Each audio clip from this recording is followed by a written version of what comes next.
obviously look forward to it, but practically it's pretty challenging. You don't know what's the source of the bitcoins or the other currencies that are coming from. It's just that you're buying and selling from out there. So practical aspects, I guess, will be something that needs to be looked into this. Nothing much more to add. Yeah, I think you guys can tell me if I'm wrong, but broadly it is that if you just take the first step and regulate anything, it opens a Pandora's box of all the different questions that the government will need to answer. So until and unless they have all the diverse opinions of everything, they cannot even take the first step. I think broadly it's just simplifying, and I'll just wrap this up. And I'd love to have you guys give me a thought. Let's say next year when you guys are just sitting over here again, do you think we'll still be discussing the same questions again with the same perspective, or where do you think that what would be the kind of questions that we would be discussing here? And if 1 year seems less, maybe we can discuss 2 years as well. Anything more than that, it's too much for the crypto time. And you guys can take it. And I'd love to have all of your views. Yeah, just to end a short note before we wrap up. I was in IIT Bombay for this conference. There were a couple of professors from Sohn School of Management and the Computer Science Department. We're actually discussing about, is the state necessary in the blockchain technology, or do we think of a scenario where there is no state? So the computer scientists were amused and the management guys had their own perspective. So I told them that I have some friends in JNU who are trying to build up certain thing.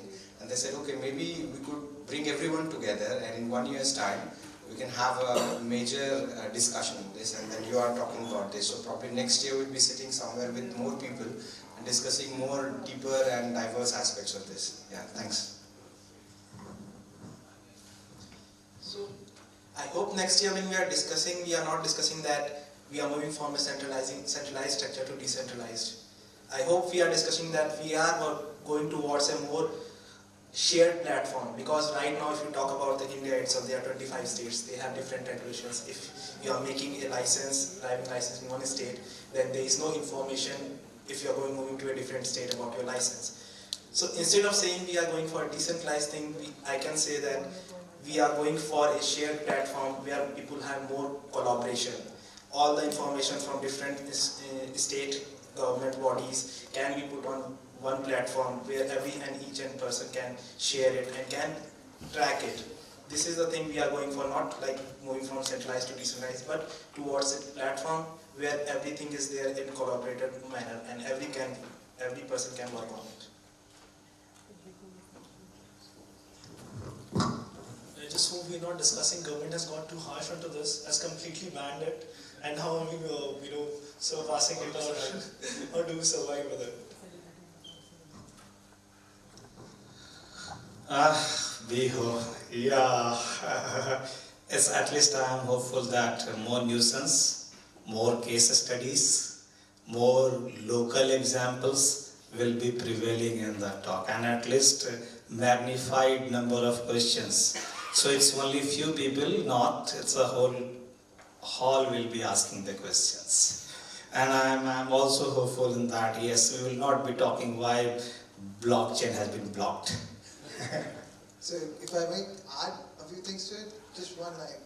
PrimeChain, for example, is already working with the government. So the government is not just saying that they're basically actually helping companies out who are actually doing everything from the up and up. ICOs are not that clear, and that's why the government hasn't really come up with anything about that. And thanks a lot, guys. Can you have a round of applause?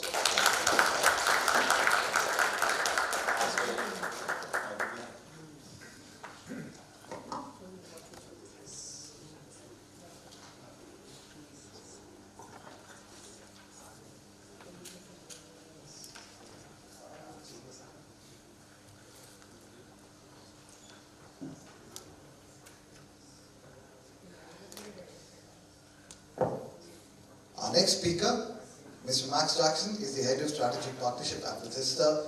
He's the co-founder at EasyBridge. He's a senior company leader with a broad experience in starting, building and expanding companies, including restructuring and acquisitions. His particular expertise is in building and developing international networks through organic growth, resource optimization and acquisition.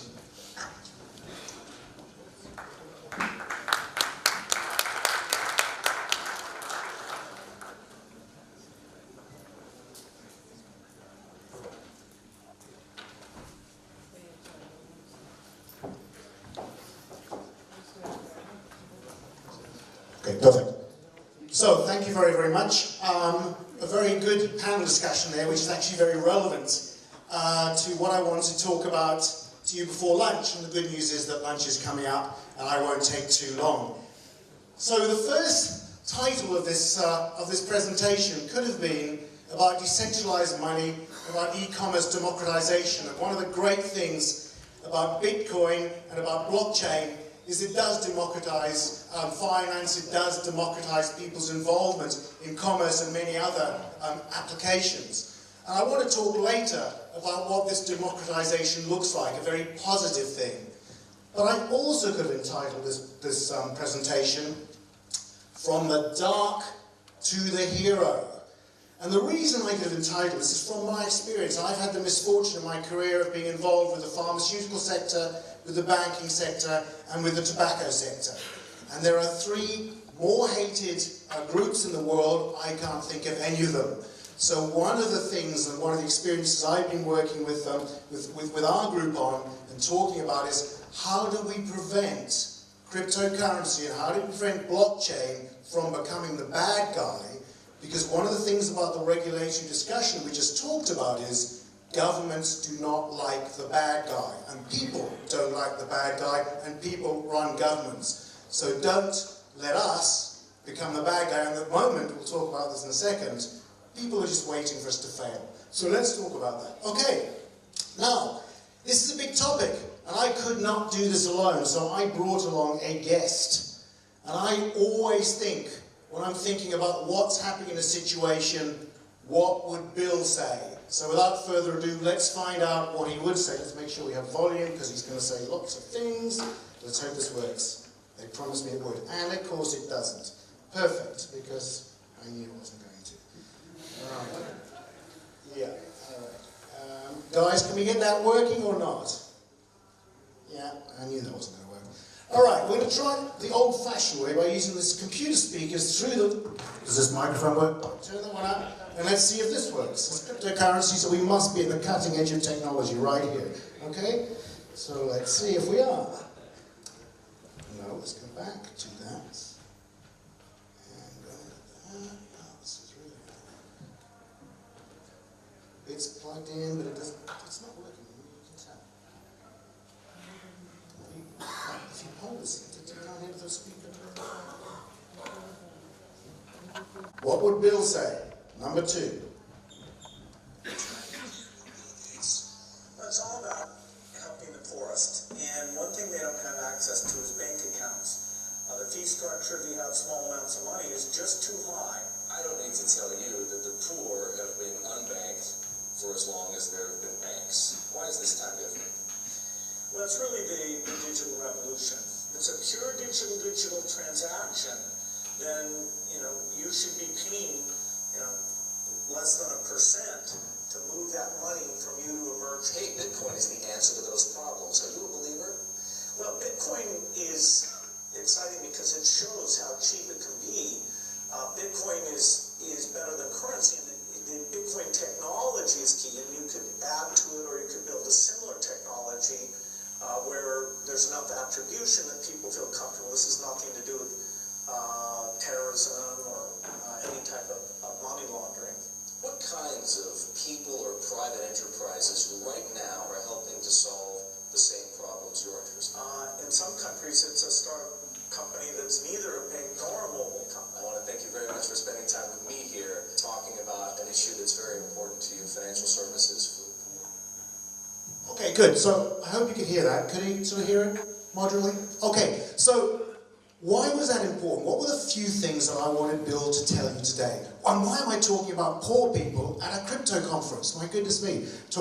Because this is one of the big initiatives in the world, is trying to get people who don't have access to banking, have access to banking, and give them something else. And I think what Bill Gates said there was very important. He could see, this is an old clip by the way, he could see that cryptocurrency was going to bring it. And he also said that it is a way of showing that it's not illegal. And he talked about not being illegal, about transparency. And I think that sort of connection between Bitcoin and transparency is something that's being lost. And I think the final thing that he said, which is very important, which is important to companies like Buzzista, which I also represent, is that these changes may very well not come from governments and big organizations, but very well might come from small companies, small ICOs that are going around, which is my fanfare to say, listen carefully, because this is one that is going to happen soon.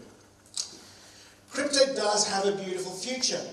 But as I said at the beginning, there are a lot of people, I'm sure you're aware of it, your friends who say, sell. I just got a text now saying, I hope you're being prepared to short Bitcoin, Max, because it's going to go down the toilet. And people see it as a get-rich-quick scheme. It's a quick investment, it's a quick way of making money, and it's come from a very dark side. It's come from maybe a drug culture side, maybe illegal dealings. And people don't see the true value. Those of us in this room are believers. But no one outside of this room really sees the value. They see it as kind of this ethereal nothing. And until there is a social value, not just a fiat value or even a value related to money, but a social value that shows that this is something that does good, this is always going to be vulnerable. And maybe next year we will be talking in India about the government having to ban it. But commerce democratization, as Bill Gates is talking about, and commerce democratization as the Indian Development Corporation is talking about, as United Nations is talking about, is one of the biggest and hottest topic in the world. And that is one of the great things that cryptocurrency can really bring us into. So what really is e-commerce democratization? What are we talking about when we're talking about this? Well, the barriers to everyone, and democratization means that everyone can be involved. Getting involved in e-commerce is not many people have access to banking, commission structures, and a lot of unbanked people don't have access to e-commerce. Let me give you a couple of figures on this. So, here's the problem. On e-commerce sites, only 3 out of 500 currently accept any form of cryptocurrency, Bitcoin being the most obvious one. In the world, there are 2 billion unbanked people. In India, the majority of those people reside, if you look at percentage of people. And Bitcoin transactions, for all the wonderful ICOs we've talked about, all the good that we've talked about in this conference, 95% is still speculative. So we've got to bring it into something a little bit more tangible. But e-commerce can get better. Decentralization, we've talked about this a lot, and decentralization is really the key. It's the crux to blockchain and Bitcoin, and it's the crux to this. Commissions can be lower, we can be much more transparent, access can be unlimited, transactions can be faster, and finally, of course, we can provide real value. So, we are actually thinking that India is the best place to start this. In fact, India is the prime market to start this democratization. You might look at China and say, well, China is the big e-commerce market, but China actually has a very developed e-commerce market, very hard to penetrate and very more difficult with the government regulations. India is great because 19% of the world's unbanked people all reside in India. And every cashless transaction has an extra 2% added to, so there's a cost. Microfinance, we all know about the Sahara debacle in the past in India. Microfinance has been proved to be insecure and the government is not very happy about it. Businesses rely on cash, 97% rely on cash. Now if you're a government and you're worried about taxation, you're worried about control, the most uncontrolled instrument that you can possibly have is cash circulating, and 97% is going through that. But the positives is 6 million more Indians every month are going online. That's a tremendous virgin population coming online, looking for things to do. And in India, the commissions for online transactions remain extremely high. Now, is this something that the Indian government would be interested in? Because we talked in this panel about the government. If we can actually get them to be not neutral, not slightly skeptical, but positive, that will actually help the regulatory environment. So what will that look like? Well, actually, the thing we can talk to the Indian government about is there's a cost reduction.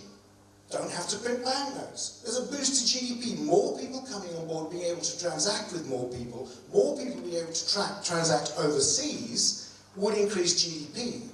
If you can go from 97% cash transactions, which are probably most of them on the black side of the economy, into the white economy, the tax revenue should increase, and obviously more people can be included that as a government initiative. And safety. People can feel that cash transactions are always unsafe, that blockchain provides an element of safety which does not currently exist. Now that's all very nice, okay, you're now saying we've got warm hearts and that's fantastic. Tell us about the money, Max, because that's much more important. And you're right, it's very important.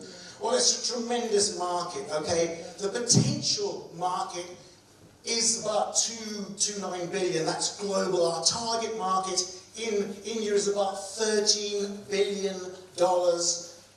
And actually, if we segmented that down to just those people who might in the first year be thinking about doing this transaction, who would find this offering, some kind of alternative offering from what they have attractive, it's still a very large number. And if you can start seeing of the global e-commerce number in 2021, it's 52 billion, and India will be a sizable percentage. It is not there now, so it's increasing. And look at the capitalization, this is global cap, loads of cryptocurrency are on. So the market potential, the